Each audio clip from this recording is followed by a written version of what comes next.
m'appelle Katia Guiragossian, je suis la petite nièce de Missak et Mélinée Manouchian. Je suis responsable éditoriale et je prépare un documentaire sur Missak et Mélinée Manouchian, qui sont mon grand-oncle et ma grande-tante. Grandissant avec ma grand-mère armène et Mélinée, que j'ai connue jusqu'en 89, Mélinée et Missak ont été deux invisibles précepteurs pour moi. C'est-à-dire que c'était deux modèles extraordinaires. Et je trouve qu'on manque aujourd'hui de modèles. C'est pas tant Mélinée qui me parlait de Missak. Mélinée, elle était plus mystérieuse.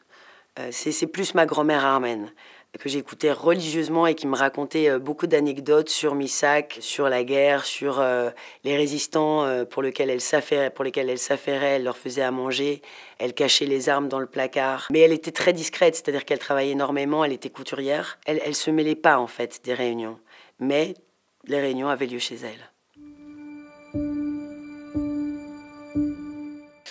Non, bien sûr, la résistance, c'est pas seulement résister avec des armes, c'est les femmes qui œuvrent, qui élèvent leurs enfants dans un contexte extrêmement difficile, qui ne bougent pas, qui ne quittent pas leur terre, qui continuent d'élever leurs troupeaux, d'élever leurs enfants, de cultiver la terre, de nourrir les braves et de vivre dans des situations de désœuvrement extrêmes. Bien sûr, la résistance, elle a beaucoup de figures, mais comme à l'époque, les femmes qui distribuaient les tracts, elles ont pris autant de risques que les hommes qui posaient les bombes. Les femmes qui récupéraient les armes, elles ont pris autant de risques que ceux qui jetaient les grenades. On ne compare pas, d'ailleurs, si on est un peu élégant, ni les douleurs, ni les actions. Voilà. Chacun, à sa mesure, peut faire une action. Et il faut faire l'action. Il est temps.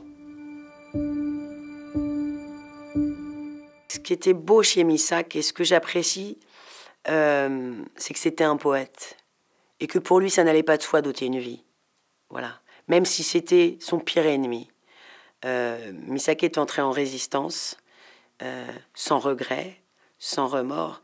Mais ôter une vie n'a jamais été simple pour lui. Il n'y avait plus d'avenir, il n'y avait plus d'espoir. Et lui et tous ses camarades et tous ceux qui ont œuvré ont plongé leurs mains au fin fond de la boîte de Pandore, ont récupéré le peu d'espoir qu'ils y ont trouvé et se sont jetés comme ça dans la lutte armée, par conviction, par foi, et non pas parce qu'ils étaient eux-mêmes touchés. Missak, quand il a pris les armes, il ne s'est pas posé la question de savoir s'il était juif, s'il était tzigane, s'il était homosexuel ou s'il allait être directement impacté. Il avait lui-même conscience de ce que représentait un génocide pour avoir perdu son père et sa mère, être orphelin, tout comme Mélinée était orpheline. Et à eux deux, ils se sont lancés dans la lutte et ils ont tout sacrifié pour la cause. En réalité, Mélinée, elle s'est toujours engagée pour les causes auxquelles elle croyait, et notamment pour l'Arménie, bien sûr. D'ailleurs, elle a rencontré Missak au sein du HOK, le comité de soutien à l'Arménie. Bien sûr, elle était communiste, et en 1945, sur invitation, elle est partie en Arménie. Dans sa dernière lettre, Missak lui demande d'emmener ses souvenirs et ses carnets en Arménie, par loyauté, par amour. Parfois, elle l'a fait. En revanche, elle ne pouvait plus revenir ensuite. Elle n'avait pas de visa de retour. Ça a été des années très complexes. Et aujourd'hui, en réalisant le documentaire et en retournant sur ses pas, je comprends un peu mieux qui elle était. Et pourquoi, parfois, en tant qu'enfant, j'ai pu sentir une forme de sévérité. Je comprends beaucoup plus. Ça a été très difficile pour elle, juste après-guerre, de faire à la fois le deuil de son amour perdu et le deuil d'un idéalisme auquel elle est confrontée et qui n'a pas du tout le même aspect que ce qu'elle avait envisagé. Missak va entrer, place des grands hommes, aux côtés de gens extraordinaires, Voltaire, Rousseau, Malraux, Jaurès. Un siècle après Jaurès, du reste, il rentre en 2024 au Panthéon. Jean Jaurès en 1924. On se rappelle de son discours extraordinaire et extrêmement courageux en 1896 pour venir en aide aux Arméniens. Missak va être aux côtés de ses pairs, aux côtés des gens qu'il admirait le plus. De surcroît, c'était son quartier. Il passait son temps à la bibliothèque Sainte-Geneviève, entre la bibliothèque Sainte-Geneviève, le Panthéon et la Sorbonne. Pour moi, en tout cas, en tant que petite nièce et en tant que Française d'origine arménienne, pour moi, il n'y a pas un plus grand honneur que d'entrer au Panthéon Et je trouve que Missak mérite très largement son entrée au Panthéon. Mais aujourd'hui, la guerre, et depuis longtemps, c'est une guerre des mots aussi. Il n'y a pas que, bien sûr, il y a la guerre des bombes au phosphore, il y a la guerre de toutes ces armes interdites qui ont pourtant contribué à anéantir beaucoup de gens en Artsakh.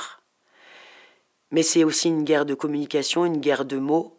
Quand l'Azerbaïdjan dit qu'ils ont mené une guerre antiterroriste, je pense que au niveau de l'ironie, on est au summum. Il y a aujourd'hui une volonté d'épuration ethnique, une volonté géopolitique de récupérer des territoires. J'aspire et j'espère que Missak, Méliné, avec leur entrée au Panthéon cette année, sauront insuffler un peu de grandeur à deux grands hommes et que tel Jaurès en 1896, l'un d'entre eux se dressera et se dressera vraiment contre tout ce qui se passe actuellement. Pour moi, la résistance, c'est vivre. Vivre, c'est déjà résister. Et surtout, quand on est un habitant d'Arménie, un habitant d'Artsakh. Vivre, grandir, croître, se développer, devenir, voilà, c'est ça, résister aussi. Et donc pour résister, il faut avoir un minimum de moyens. Il faut pouvoir se former quand on a besoin de se former. Il faut pouvoir nourrir ses enfants, se loger. Il faut pouvoir cultiver sa terre.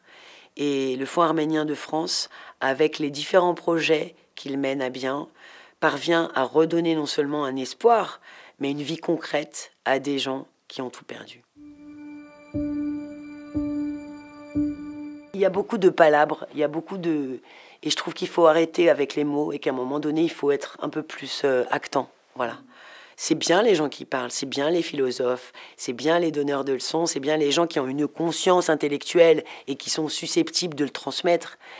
Mais les actions, c'est du concret. Voilà. Et c'est aussi pour ça que le Fonds arménien de France est là, pour faire et mener des actions concrètes, qui viennent concrètement en aide aux gens et aux populations qui en ont le plus besoin.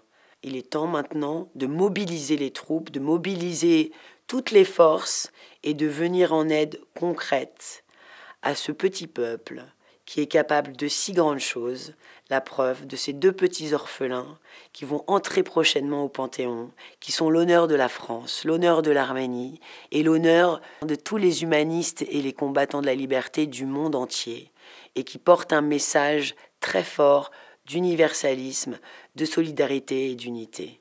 Il y a peu de figures emblématiques comme eux susceptibles, je pense, de porter un tel message et d'insuffler un tel courage. Essayons de nous en inspirer.